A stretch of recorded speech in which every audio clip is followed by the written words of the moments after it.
उल्हासनगर शहरामध्ये पूर्ण रस्त्यावर खड्डे के खड्ड्यात रस्ते असा प्रकार झालेला आहे। आणि हा जो महत्त्वाचा जो रस्ता आहे हा या रस्त्यावर एवढे खड्डे आहेत की चालताना असं वाटतं की गाडीमध्ये की कुठेतरी आपण होडीमध्ये चालतोय। आणि अशा प्रकारे इथले व्यापारी सुद्धा आम्हाला भेटायला आले। व्यापारी बोलतात आम्ही महानगरपालिकेत गेलो, प्रत्येक वेळेला तक्रार दिली, पण तू तक्रारीचं काही निरसन होत नाही। नगरसेवकांना सांगितलं पण नगरसेवक ध्यान देत नाही। तेच खड्डे तेच ठेकेदार, ही जी पद्धत आहे ही का चालू आहे?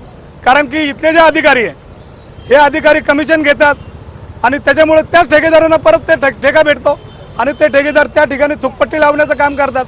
आणि यामुळे प्रशासनाला जाग आली पाहिजे, आयुक्तांना याची जाग आली पाहिजे। म्हणून आम्ही या ठिकाणी खड्ड्यांमध्ये आमच्या जे महिला पदाधिकारी आहेत त्यांनी खड्ड्यांमध्ये रांगोळी काढून महानगरपालिकेचा निषेध केलेला आहे। जर लवकरात लवकर जर हे खड्डे भरले गेले नाही आणि गणपती उत्सव आता जवळ येतोय, हिंदूंचा सण आहे, पण अशामध्ये जर एखादी मूर्तीची जर विटंबना झाली आणि जर काही जर अनुचित प्रकार घडला तर त्याला सर्वस्वी आयुक्त हे जबाबदार राहतील, याची त्यांनी दक्षता घ्यावी।